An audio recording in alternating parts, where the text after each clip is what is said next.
Dan pemirsa untuk membahas lebih lanjut bagaimana proyeksi IHSG hari ini sudah tersambung melalui line Zoom bersama dengan Mas Kenji Putra Cahya Head of Business Development PT FAC Sekuritas Indonesia. Halo, selamat pagi Mas Kenji.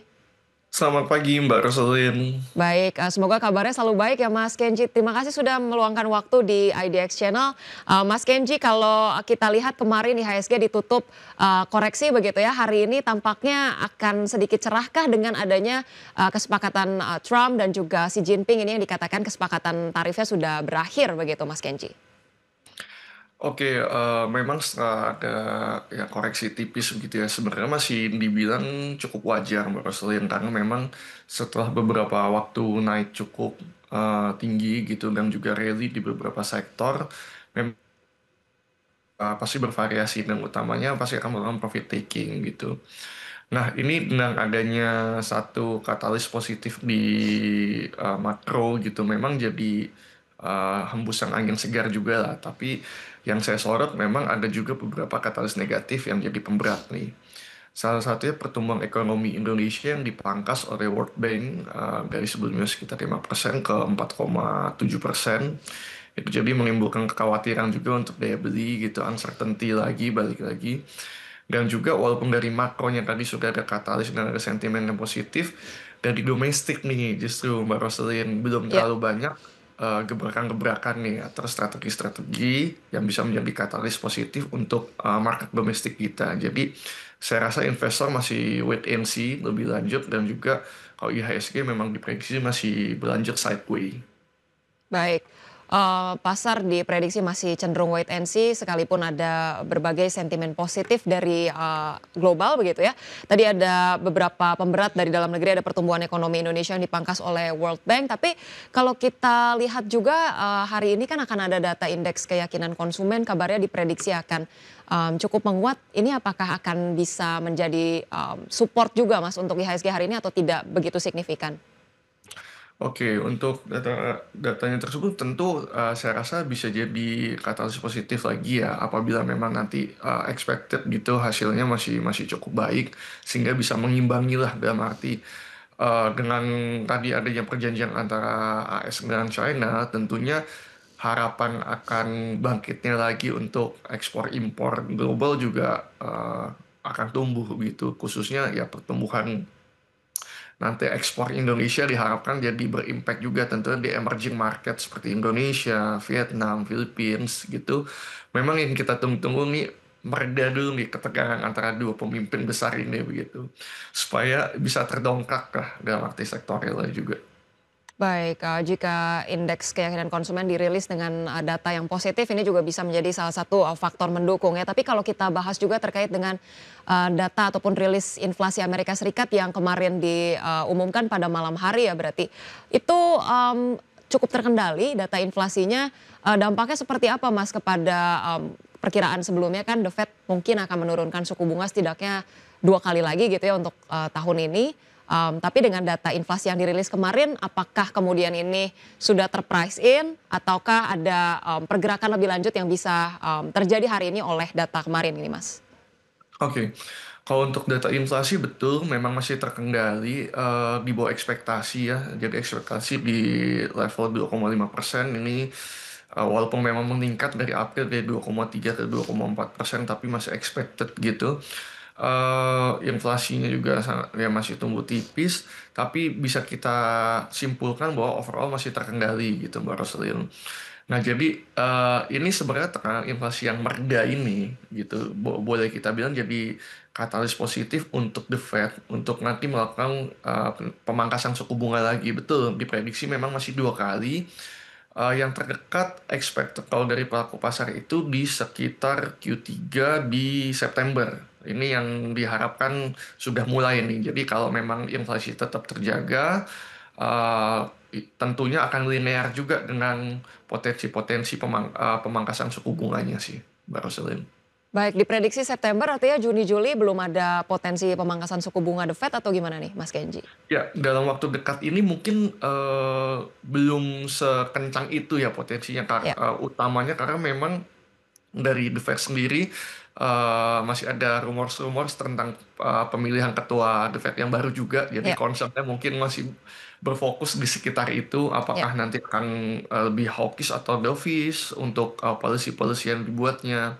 Sehingga tentunya volatilitas jangka pendeknya apabila hawkish nih itu pasti meningkat begitu. Dan juga capital outflow yang ditakutkan kan. Apabila nanti pemimpin barunya ini kebijakan-kebijakannya lebih arahnya lebih hawkish dan lebih agresif kalau kita lihat. Baik, tapi menyoal pernyataan Trump untuk mengganti pemimpin The Fed yang baru dengan Kevin Warsh, ini sebetulnya kemarin-kemarin tampaknya investor masih wait and see, tapi juga agak bingung gitu ya dengan keputusan Trump karena kan sebetulnya juga tidak bisa ya begitu untuk mencopot gubernur The Fed oleh presiden, tapi sebetulnya apakah potensi ini masih ada Mas dan masih besar gitu untuk pergantian ketua umum The Fed menurut Mas Kenji sendiri seperti apa sih Mas? Oke, memang kalau dari DPR-nya US sendiri kan juga sudah Kongresnya juga sudah state bahwa memang tidak bisa Ya. mena-mena itu langsung mengganti begitu ya. Tapi saya rasa juga dari posisi yang sekarang dipegang akan ada satu dua hal yang menentukan dalam arti tentunya apabila dengan pemerintah juga nggak sejalan nih dalam arti ada distrust lah Ya, begitu, tentunya dari ada potensi-potensi yang market menakutkan bahwa bisa mundur sendiri nih gitu Mbak Roslin gitu. Jadi baik. ya untuk jadi linear lah dengan statement dari Presiden Trump gitu. Itu yang ditakutkan juga. Tentunya ya kan di new person yang ditakutkan ada new policy-nya tadi. Sehingga kita emerging market sih memang saya rasa lebih sangat cautious lagi, lebih wait and see lagi sampai memang sudah lebih jelas bahwa oke, masih stay misalkan atau nanti ada yang baru itu saya rasa masih jadi concern utama untuk pelaku-pelaku pasar di emerging market. Baik, masih ada berbagai kemungkinan tapi, berarti kita juga nggak bisa betul-betul, mengesampingkan kemungkinan bahwa pergantian ketua The Fed itu ada begitu ya tadi dikatakan, ya antara diganti atau enggak bisa aja mundur sendiri gitu ya. Baik, Mas, Kenji kalau misalnya kita lihat juga, Bank Dunia tidak hanya merevisi proyeksi pertumbuhan Indonesia, tapi juga pertumbuhan ekonomi global. Mas Kenji melihat hal ini seberapa signifikan sih impact-nya untuk pergerakan pasar modal secara keseluruhan? Oke, untuk pasar modal tentunya lumayan memberikan impact ya dalam arti kan ini apa penurunan rating ini kan menggambarkan keyakinan global terhadap emerging market khususnya Indonesia juga iklim investasi dan bisnis Indonesia. Jadi perkiraan ini bisa akan impact-nya agak agak panjang saya bilang dalam arti tidak masif ya cuma panjang dalam arti ini kan menggambarkan melemahnya konsumsi domestik kita jadi sektor real juga pasti kena impact otomatis kalau daya belinya juga turun. Nah tapi investor saya lihat juga akan wait and see untuk ini kan menjelang akhir semester 1 ya Mbak Roslin. Jadi katalis-katalis seperti nanti menjelang laporan keuangan Q2 juga akan jadi penentu saya rasa apabila kinerja-kinerja fundamental emiten-emiten pasar kita juga masih baik, saya rasa ini bisa menahan lah untuk sentimen-sentimen atau katalis negatif seperti penurunan rating oleh World Bank ini. Baik, di tengah berbagai sentimen dan juga katalis yang ada, pasar cenderung akan wait and see menantikan juga bagaimana kinerja masing-masing emiten, menuju semester 2 begitu ya. Baik, Mas Kenji, pembahasan lainnya masih akan kita bahas, tapi jangan kemana-mana karena kita akan kembali usai jeda berikut ini. Baik pemirsa, terima kasih Anda masih bersama kami di Market Buzz dan pemirsa kita akan terlebih dahulu melihat bagaimana posisi pembukaan perdagangan IHSG pada pagi hari ini. Kita akan saksikan bersama-sama di layar televisi berikut ini. Pemirsa, IHSG tampak dibuka koreksi tipis di 0,21% pagi hari ini ke 7.207,5. Kemudian di sini ada saham-saham yang menjadi top gainers, datang dari Aman Mineral, kemudian BKSL, Medco Energi, Toba, kemudian Energi Mega Persada, Elsa, PSAB, Jati Akra, Arci dan juga MDLA. Kemudian juga di sini ada top losers datang dari saham Era Mandiri, kemudian MD, Aksio, RELF, MTWI, King, Eral, LCKM, IELS dan juga INPS. Sementara itu dari sektoral pemirsa penguatan dipimpin oleh Basic Industries dengan penguatan 0,27%, disusul cyclical maksud kami cyclical melemah 0,12% dan sektor energi juga melemah 0,35%, disusul perbankan juga masih melemah 0,1%.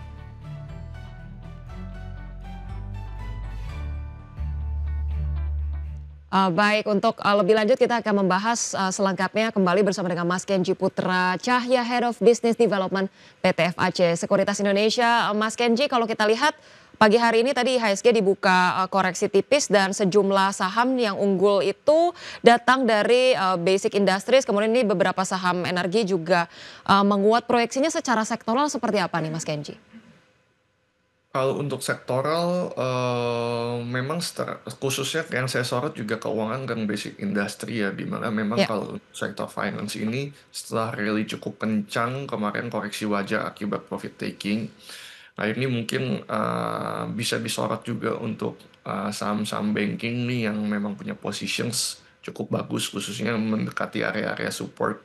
Untuk basic industry memang jadi penopang di kala finance jeblok gitu, mereka jadi yang menopang IHSG lagi. Tapi kalau saya lihat untuk saham-sahamnya memang untuk short term atau mid term ini belum banyak opsi begitu Mbak Roselyn. Baik, tadi finance dan juga basic industries boleh jadi perhatian walaupun kemarin banking industries tampaknya dilanda aksi profit taking ya. Tapi untuk perdagangan hari ini, setidaknya untuk hari ini begitu Mas Kenji, untuk sektor perbankan ini waktu yang tepat untuk entry secara cukup masif atau masih wait and see juga nih Mas Kenji? Oke, jadi untuk kalau saya perhatikan memang beberapa big banks atau banking Ya. dynasty seperti Mbak Roselyn ngomong juga memang cukup oke, posisinya juga beberapa itu ada di area support, technical pun juga dukung semua gambar di RSI, MACD dan stokastiknya juga saya lihat cukup oke. Nah, buat teman-teman yang memang termin investasinya ini moderate dan mengincar jangka menengah atau ke panjang, saya rasa waktu yang cukup bagus untuk partially boleh masuk sedikit-sedikit, Mbak Roselyn. Baik, boleh mulai cicil masuk gitu ya di saham-saham perbankan, nanti juga akan kita bahas lebih lanjut di saham-saham pilihan. Tapi sebelum kita ke situ mungkin bahas sedikit tentang saham-saham basic industries. Hari ini boleh menjadi pilihan untuk trading jangka pendek atau seperti apa nih Mas? Apa saja yang perlu diperhatikan untuk basic industries hari ini? Kalau basic industries memang concern-nya lebih ke trading jangka pendek. Ya. Jadi yang memang potensi-potensi reversalnya ada dalam arti dan masih di atas let's say MA20 ini saya rasa masih bisa untuk kita manfaatkan untuk trading jangka pendek pasca penguatan kemarin gitu. Baik, untuk basic industries direkomendasikan untuk trading jangka pendek. Sedikit kita bahas terkait saham-saham teknologi, mungkin belum ada katalis positif yang terlalu berarti hari ini ya Mas ya. Kalau kemarin-kemarin teknologi melonjak sangat signifikan, hari ini tampaknya belum, pergerakannya belum signifikan ya Mas Kenji? Iya, untuk teknologi memang belum ada katalis-katalis berarti ya memang kemarin seperti mungkin Mbak Roselyn dan teman-teman pelaku pasar juga tahu ada dan antara ada mengeker lah Ya. rumorsnya gitu walaupun telah dibantah secara resmi terhadap beberapa saham yang masuk di teknologi gitu, di sektor teknologi. Nah ini sempat jadi katalis positif, nanti bisa kita perhatikan gini tentunya dengan ketersediaan dana yang masif ini sektor mana yang akan dikeker apabila memang nanti di teknologi gitu Ya. ataupun komoditas, saya rasa bisa jadi katalis positif untuk sektor-sektor tersebut sih. Baik, kita masih menunggu kepastian bagaimana kemudian Danantara dengan 81 triliunnya itu akan akan mengucurkan dananya ke sektor-sektor mana saja begitu ya. Mas Betul. Kenji, kita akan bahas saham-saham pilihan analis. Kita akan melihat terlebih dahulu di layar televisi berikut ini ada sejumlah saham-saham pilihan. Kita lihat bersama, di sini ada Avia dengan rekomendasi trading buy, kemudian BBRI dengan rekomendasi swing trade, Goto rekomendasi trading buy, dan juga BBCA rekomendasi swing trading. Baik, kita akan bahas satu persatu dengan Mas Kenji. Ya, kita bahas terlebih dahulu dari saham pilihan pertama dari Avia. Mas Kenji, rekomendasinya seperti apa untuk Avia? Avia memang untuk basic, jadi kita untuk trading jangka pendek aja, Mbak Roselin. Jadi target target ya target optimisnya di area-area 490. Apabila sudah bisa break di 470 itu cukup possible untuk lanjut penguatan ke 490 dengan support kita jaga di area 434. Nah, kalau sekarang memang posisi entry price dari saya 450, 454, sekarang koreksi tipis nih di 448 masih bisa masuk juga sih. Baik, Afia direkomendasikan untuk, trading jangka pendek. Direkomendasikan untuk trading harian atau seperti apa nih Mas Kenji? Untuk day trade bisa untuk target jangka pendek di level resisten pertama area-area 470 kita bisa expected buat pelaku day trade gitu. Tapi apabila untuk yang let's say termnya agak lebih panjang sedikit nih untuk harian mengincar agak tinggi sedikit kalau break di 470 saya rasa masih sangat possible baru Salim. Baik, angka 470 jadi perhatian, sementara bisa di day trading dulu kecuali sudah tembus di 470 ya. Kita ke saham BBRI, untuk BBRI ada katalis positif ataukah akan rebound secara teknikal nih Mas? Oke, BBRI technical cukup menarik seperti tadi saya mention beberapa. Nah, ini memang belum persis di level support ya, tapi sudah Ya. mendekati dalam arti sudah di bawah MA20. Stokastiknya pun ada sinyal-sinyal reversal, RSI masih in between, MACD-nya juga.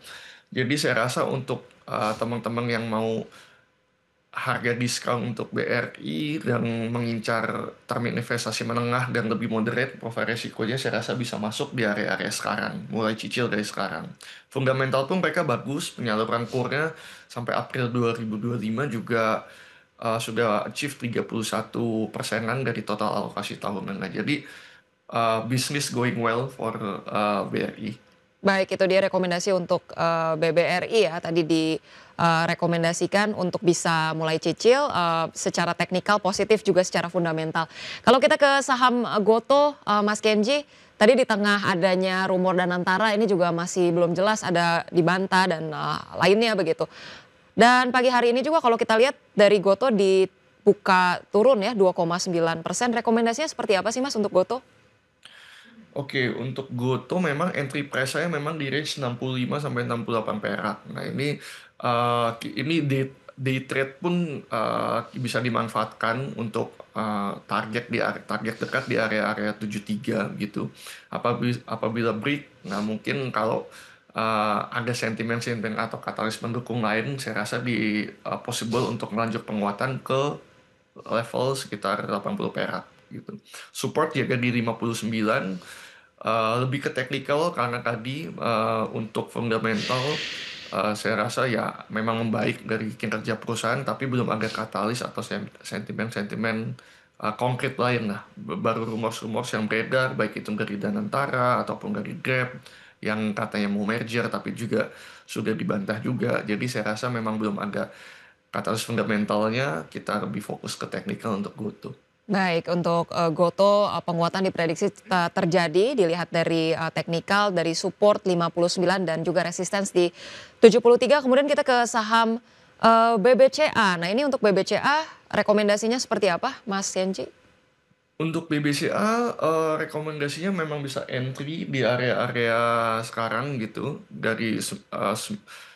Sebenarnya dari level 9.000 sampai 9125 ini masih cukup baik apabila mau entry. Tapi support di 8825, target terdekat di 9275 apabila break, didukung katalis positif dari makro juga tadi marketnya gitu. Jadi kita harapkan untuk sektor finance juga belum ada gebrakan yang terlalu signifikan dari the Fed gitu. Overall masih sesuai pelaku pasar sehingga target jauhnya bisa di 9.500 untuk BCA. Baik, target berikutnya ada di 9.500, jika tembus di resistance di 9.275, BBCA direkomendasikan untuk swing trading. Baik, Mas Kenji, selain daripada saham-saham pilihan tadi yang kita bahas, ada juga Antam dan juga PTBA yang rencananya akan melakukan RUPS dan mengumumkan dividen ya pada hari ini.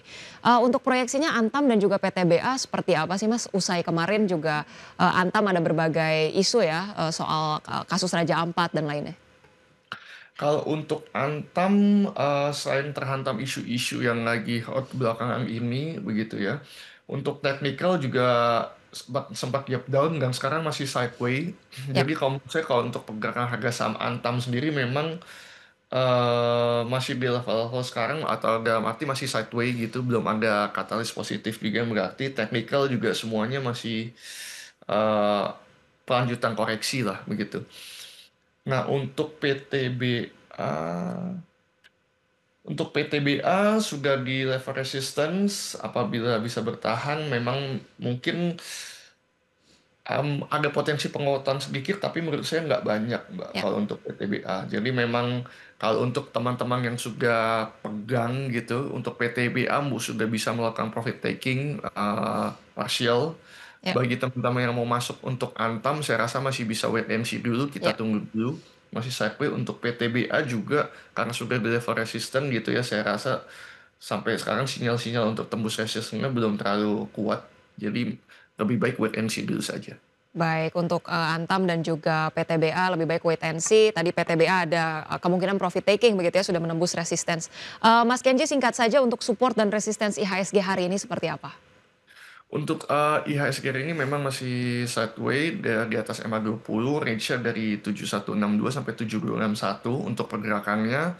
Support jauh IHSG, jangan sampai break yang kita berdoa di 7069. Resisten apabila bisa break 7324, kita bisa lanjut penguatan untuk Russell. Baik, jangan sampai tembus di 7069 dan tadi masih ada harapan untuk menembus resistance ke 7261 ya Mas Kenji? Yes, betul. Baik, terima kasih banyak Mas Kenji dari PT FAC Sekuritas Indonesia sudah bergabung bersama kami di Market Buzz. Terima kasih untuk berbagai insights-nya. Salam sehat Mas Kenji, sampai berjumpa kembali. Siap, terima kasih Mbak Roselyn.